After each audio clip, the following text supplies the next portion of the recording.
Hey y'all, Gavin here. Today I went to a 3v3 in Canton, Ohio, Battlegrounds.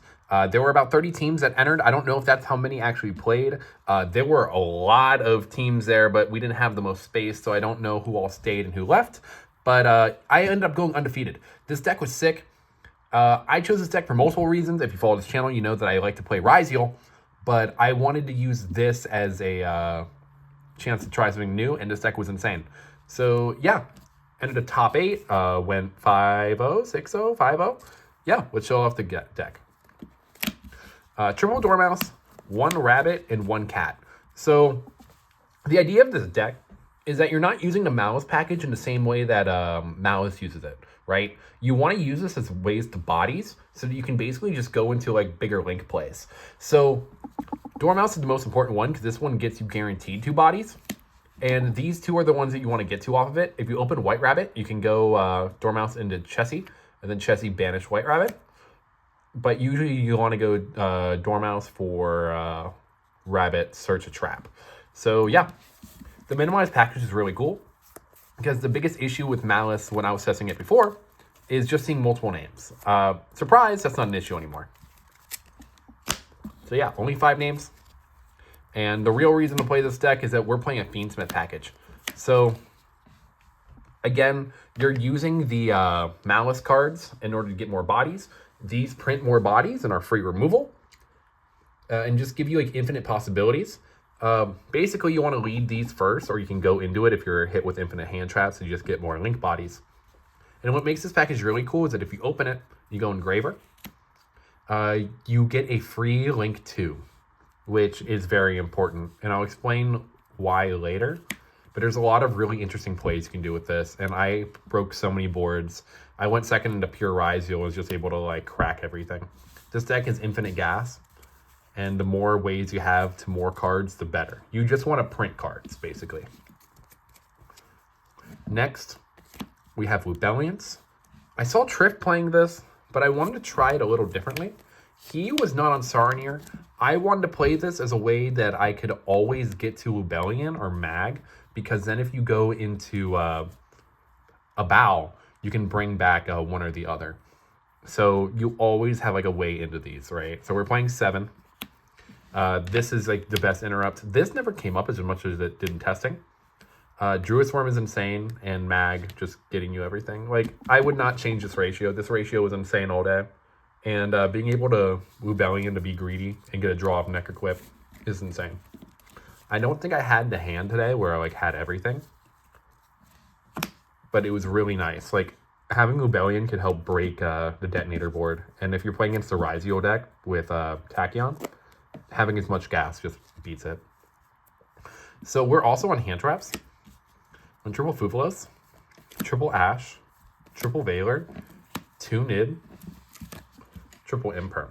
So the reason why you're playing 2 Nib is that since you're on Molcharmy, and since you draw through most of your deck with how it plays anyway, like this deck, again, prints cards. And you want all the hand traps that are highest impact, or as many low impacts that are not once per turn. 2 Nib is so that you can draw into it, but not have to brick on multiple. In testing, there are a lot of games where I kept drawing, and I kept drawing into multiple Nib. You also can't normal summon this. And since this deck also kind of plays like the Bystial control deck, you want to normal summon hand traps most of the time. Because with how we built the deck, normal summon Dormouse does a lot, but normal summon, not normal summon Dormouse, a way into Dormouse through like a banish, it's a lot harder to do everything with. So if you normal summon a hand trap, it gives you into the full board. Like, it's just the extra body is needed. And maybe there was a way how I was messing up the combo, but you'll see with my extra deck, we cut a lot of the stuff that allows you to play through everything. But again, normal summon Valor, normal summon Ash, normal summon Fula happened a lot today. It was actually really good. That's all the monsters and hand traps. Onto the spells. Triple Underground and 1 Terraforming. Basically, if you see any way into this or into Dormouse with the Engraver package, you can break any board and do anything in the game. It's also really cool with Lubellion because, of course, Bystial plus Maliss, we know how powerful that is. But if you have any way into any 3 of those packages. This is basically just like Bystial Maliss with extra steps. Like, it does a lot. So yeah, this card was broken. I side down on this a lot, but just having access is really good. And the 1 gold Sark, again, this card is insane. This is just, it says Dormouse. Like, look at how many copies of Dormouse you have. We have 8 ways to Dormouse. Double tracked, and because it's another engine requirement, 1 regained. I played a lot of Maliss matchups, and this ended up letting Maliss be free. Tracked is also really good because you can see this as well as the engraver. So you have basically 5 engravers, or 5 ways to engraver without normal summon, and it's really good. And then 2 talents. I saw a lot of people not on this, but I wanted a way where if I got hand trapped at all, I can just hand rip them. And I wanted another way to beat Detonator. So right now I have basically like 8 outs to Detonator. And I also wanted to play this over Metaltronus, because Metaltronus is really good. But this card basically says, like, I win the game immediately. Like, this deck does so much. Like, I can do this, take a body, do everything. Or if I'm under my opponent's A-Bow, I can triple tack talents, take their, what's it called? Griffin, and do my full Fiendsmith combo. Which came up in testing. The Maliss traps, I wanted to try without the TP11 or whatever it is. Of course, if you guys don't know, I've never played this deck before. I tested this like this week, and I never played it before. Got this result, which was crazy, but the other one just never mattered. You don't need the other one technically. It's good to set so that you can dodge stuff, but like that doesn't really come up. Like, I did a dodge play once, right? The other card just as a blank doesn't matter. This is the problem card, right? This allows you to do like everything in the game. I just like loop this, and this card is insane too. Just being able to non-target banish and add. Of course, sometimes the add doesn't work because you're out of engine, but if you have a setup in Cryptor, it's very nice. And 1 Paradise. I side this out a lot when I go second, but Paradise is a very, very good card. That is the main deck. I believe it's 43. On to the extra. I'm just going to start off with the Fiendsmith package. Requiem, Sequence, Closed, Agmund, Desiree, Princess, Caesar. This felt weird. A lot of people don't play these 2, but they play these 5. And I can understand that. The reason why I played these 2 is free kill shots, right? You want ways to link off Desiree on Crackback to just kill. There was a lot of times against, not Maliss, Bystial, that you needed like an extra push in order to just like get free game. This allowed that. I don't know if this is better than like a second SP or some other things like a dark, but is what it is. Caesar was an instant out to Nib. Sometimes it comes up, but as soon as you make Necroquip and you go, okay, anything? You got anything? And they don't have it, like, you don't need this. But this card is, like, pretty good in the mirror. And just has a bunch of other things that it can do.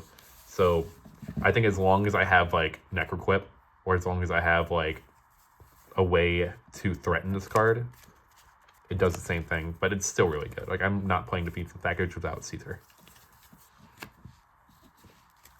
On to the Maliss cards. A lot of people are cutting this. 1 Cryptor, and then 1 Binder, 1 Ransom. What to say? Cryptor is weird. A lot of people are cutting this card in this version of the deck solely for, like, this isn't technically a Maliss deck, but it comes up against, like, the mirror because you need a way to beat Shifter.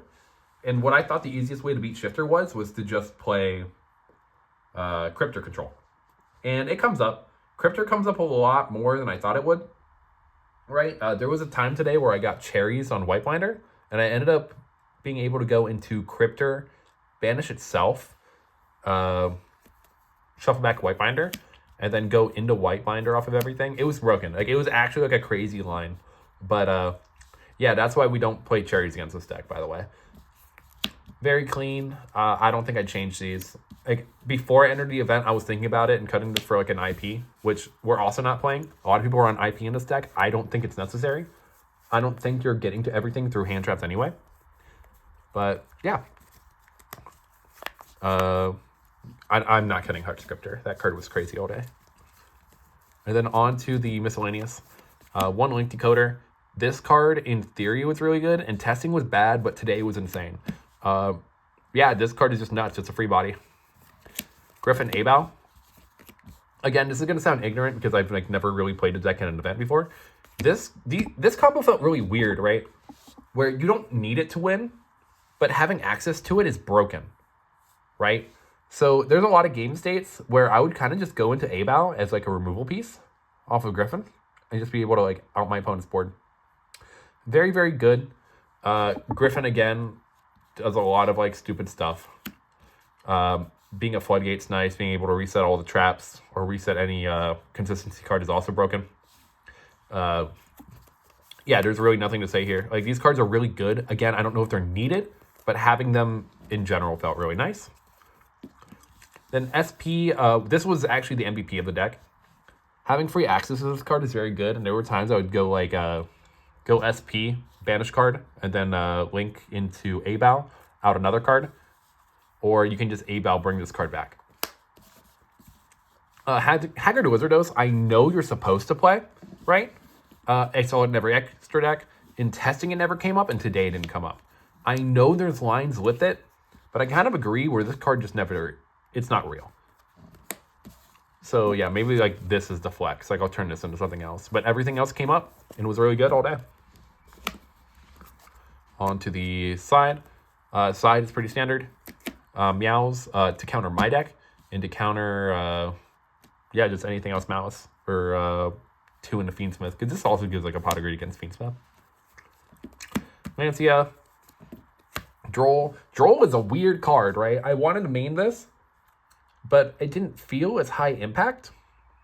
And like, I cited it in a lot. I never saw it. It was not needed. I think the card is cool. I got Drolled a lot. I was able to play through Droll most of the time.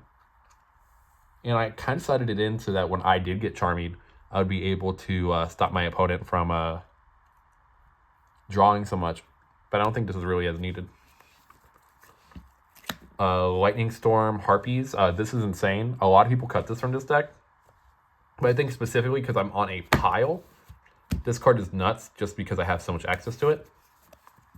Especially with Thrust, right? Because Thrust, if they like hit me with like something in like my draw phase or standby phase and they have a board, I can Thrust into Lightning Storm Harpies and just try to cook through them. Especially if they Lancia me, because I don't really care about Lancia because I have the Fiendsmith cards. And then lastly, I have D-Barrier. I wanted to respect Pure Ryziel. That deck is really good right now, especially with the Sharks. It just helps you cook through it. And that is my Fiendsmith Maliss deck profile. This deck was crazy. I really liked it. I would definitely consider playing it again. If you want to have like a fresh view of the format and to play something new, this was really fun. White Binder should no longer exist in this game. I know a lot of people are like, oh, this deck isn't that bad. No, like, this deck is like the best in the room.